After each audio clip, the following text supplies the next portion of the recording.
Madrid में तारिकीन वतन की कश्ती हादसे का शिकार, 44 पाकिस्तानियों समेत 50 तारिकीन हलाक, 36 अफराद को बचा लिया गया। जाँ बहक होने वालों में 12 अफराद का ताल्लुक गुजरात से है। खबर एजेंसी।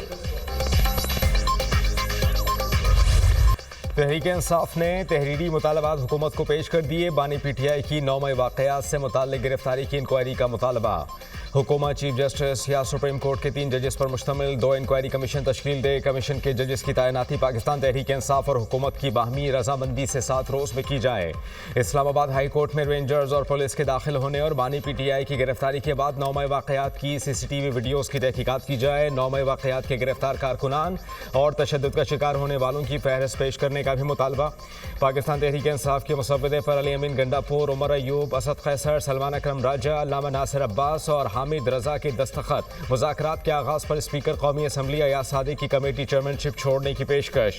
उमर अयूब का स्पीकर कौमी असम्बली की चेयरमैनशिप पर एतमाद का इजहार। हुकूमती कमेटी ने PTI मुतालबात पर जवाब के लिए 7 रोज़ का वक्त मांग लिया।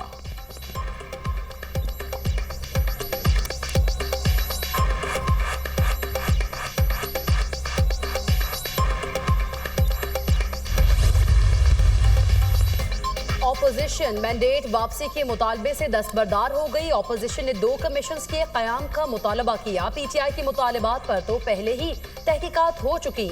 बानी की 9 मई की गिरफ्तारी पर जुडिशियल रिव्यू हो चुका है। मिलिट्री कोर्ट से 9 मई से मुतालिक केसेस के फैसले आ चुके हैं।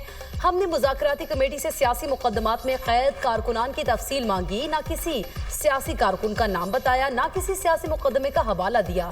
अगर 12 कारकुन मारे गए तो उनके नाम ही दे दें। लाशों से मुतालिक सोशल मीडिया पर झूठा प्रोपेगेंडा किया गया। PTI का चार्टर ऑफ डिमांड झूठ के सिवा कुछ नहीं। PTI की जानिब से पेश किए गए चार्टर ऑफ डिमांड का कोई जवाब बनता ही नहीं। ऑपोजिशन को जवाब देने के लिए वज़ीर आज़म ने कमेटी तश्कील दे दी। कमेटी में तमाम इत्तेहादी पीपल्स पार्टी भी शामिल है। कमेटी PTI के मुतालबात का जायजा लेकर जवाब देगी। उन मुतालबात का मुअस्सर जवाब तैयार करके पेश करेंगे। वो जवाब हमारा हतमी जवाब होगा। वज़ीर आज़म के मुशीर सियासी उमूर राना सनाउल्लाह और सेनेटर इरफान सदीकी की न्यूज़ कॉन्फ्रेंस। इरफान सदीकी ने कहा, PTI ने 2 कमीशन के लिए 15 TORs पेश किए। मुतालबा दस्तावेजात कम, हुकूमत के खिलाफ चार्जशीट ज्यादा है। बड़ी वजाहत से कह रहा हूँ, PTI के एस्टेब्लिशमेंट से कोई मुज़ाकरात नहीं। बैरिस्टर गौहर ने आर्मी चीफ से मुलाकात की तस्दीक कर दी। अडियाला जेल में गुफ्तगू करते हुए कहा कि एस्टेब्लिशमेंट से बराह रास्त मुज़ाकरात खुशाइंद हैं। मेरी और अली अमीन गंडापुर की आर्मी चीफ से अलहदगी में मुलाकात हुई। आर्मी चीफ के सामने तमाम मुतालबात और मामलात रख दिए। मुलाकात में मुल्की इस्तेहकाम से मुतालिक तमाम उमूर पर भी गुफ्तगू हुई। दूसरी जानिब से मुस्बत जवाब मिला। उम्मीद है अब सूरत हाल बेहतर हो जाएगी।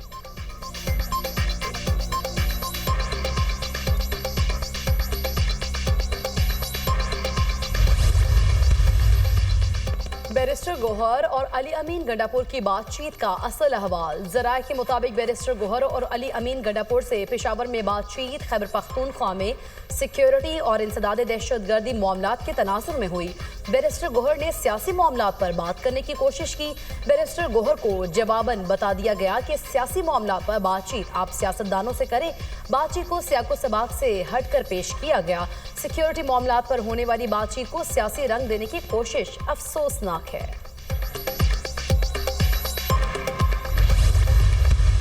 राब्ते बातें हैं, मेरे तो ऑफिशियल भी होते हैं और ऑफिशियल में भी मैं सारी बार पार्टी का मौक़िफ़, अपने जो पार्टी के लीडर है इमरान खान साहब का मौक़िफ़, जो हालात चल रहे हैं उनका जिक्र करता रहता हूँ। बात भी उस पर होती है, डिबेट होती है, कभी कभी हीटेड डिबेट भी होती है। तो सारी बात जब बातचीत होती है तो हम सियासी लोग हैं, अपने जो हमारे रिजर्वेशन हैं हम वो पेश करते हैं। मिस्टर गौहर साहब जो है वो उस मीटिंग में जो तमाम पार्टीज के बड़ों को बुलाया गया था वहाँ पर, वो एक और मीटिंग भी थी, तो उसमें मिस्टर गौहर साहब भी as party chairman Tehreek Insaf उसमें शरीक थे। वज़ीर आला खैबर पख्तूनख्वा अली अमीन गंडापुर की भी बैकडोर राबतों की तस्दीक। कहा, हम सियासी लोग हैं, बातचीत होती रहती है। पेशावर में सियासी रहनुमाओं की आर्मी चीफ से मुलाकात में बैरिस्टर गौहर मौजूद थे। पाकिस्तान के लिए मुज़ाकरात हो रहे हैं। बानी PTI की रिहाई तरजीह है।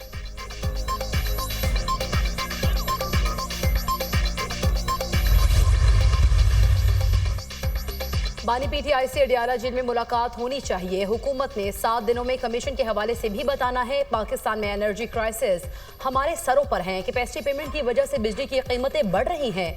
गलत मुआहदों की वजह से बिजली 85 रुपए फी यूनिट से जायद हो गई। मुल्क में बेरोजगारी बढ़ी। ऑपोजिशन लीडर कौमी असम्बली उमर अयूब और असद कैसर की मीडिया टॉक। असद कैसर ने कहा तमाम मसाइल को बातचीत से हल करना होगा। मुल्क में अमन व अमान का संगीन मसला है। वज़ीर खारजा को फौरी अफगानिस्तान का दौरा करना चाहिए। अफगानिस्तान के साथ तमाम मामला टेबल पर बैठकर हल किए जाएं।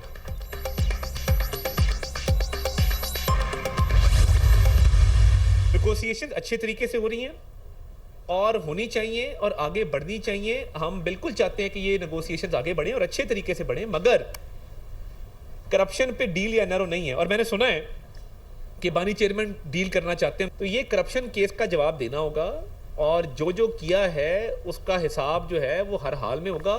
तो हमें कहते थे रसीदा कड्डो, तो ये तो 80 अरब रुपए की रसीद निकल आई है भाई, किधर है बताएं ना, कहाँ गया है। हम ज़रूर चाहते हैं मुज़ाकरात आगे बढ़ें, करप्शन पर डील और एनआरओ नहीं है। सुना है बानी पीटीआई चाहते हैं कि कोई डील हो, कौम के अरबों रुपए हथियाए गए। मेगा करप्शन स्कैंडल का आपके पास कोई जवाब नहीं, करप्शन केस का जवाब देना होगा। वफाकी वज़ीर इत्तलात अता तारड़ की प्रेस कॉन्फ्रेंस, कहा कि सियासी फनकारों ने पाकिस्तान की सियासत को जहर आलूद किया। पूरे पाकिस्तान पर केसेस बनाने वाला शख्स आज लंदन बैठा है। शहजाद अकबर को आज भी दावत देता हूँ, पाकिस्तान आएँ।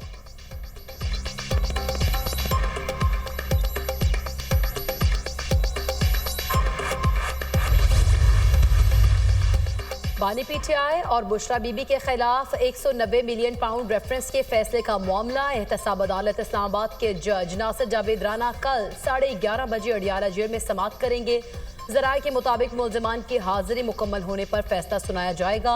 अदालत ने फ़रीक़ैन के दलाइल मुकम्मल होने पर 18 दिसंबर को फैसला महफूज किया था। 3 मरतबा फैसला मौखर हुआ और फैसला सुनाने की तारीख तब्दील की गई। अब अदालत ने कल 17 जनवरी की तारीख फैसला सुनाने के लिए मुकर्रर कर रखी है। सुप्रीम कोर्ट ऑफ पाकिस्तान ने वजारत दिफा से सिविलियंस के मिलिट्री ट्रायल की तफसीलात मांग ली। जस्टिस अमीनुद्दीन खान की फौजी अदालतों में सिविलियंस के ट्रायल के फैसले के खिलाफ अपीलों पर समाअत के दौरान रिमार्क्स, कहा कि कुलभूषण के अलावा अब तक कितने सिविलियन का ट्रायल हुआ, डेटा के साथ जवाब दे दें। जस्टिस हसन अजहर रिजवी ने कहा, नेचुरल जस्टिस के तहत किसी को सुने बगैर सजा नहीं हो सकती। अदालत ने ट्रायल में पेश शवाहिद को डिस्कस नहीं किया। अदालत महज शवाहिद का जायजा लेना चाहती है। अदालत देखना चाहती है कि ट्रायल में शहादतों पर कैसे फैसला हुआ। जस्टिस मोहम्मद अली मजहर ने रिमार्क्स दिए, अदालत ने प्रोसीजर देखना है, क्या फेयर ट्रायल के मिलिट्री कोर्ट में तकाजे पूरे हुए। वजारत दिफा के वकील ख्वाजा हारिस ने कहा कि मिलिट्री ट्रायल में पूरा प्रोसीजर फॉलो किया जाता है। अदालत को एक केस का रिकॉर्ड जायजे के लिए दिखा के देंगे। अगर कानून के सेक्शंस दुरुस्त करार पाए तो दरखास्तें नाकाबिल समाअत होंगी। अदालत बुनियादी हुकूक के नुक्ते पर सजा का जायजा नहीं ले सकती।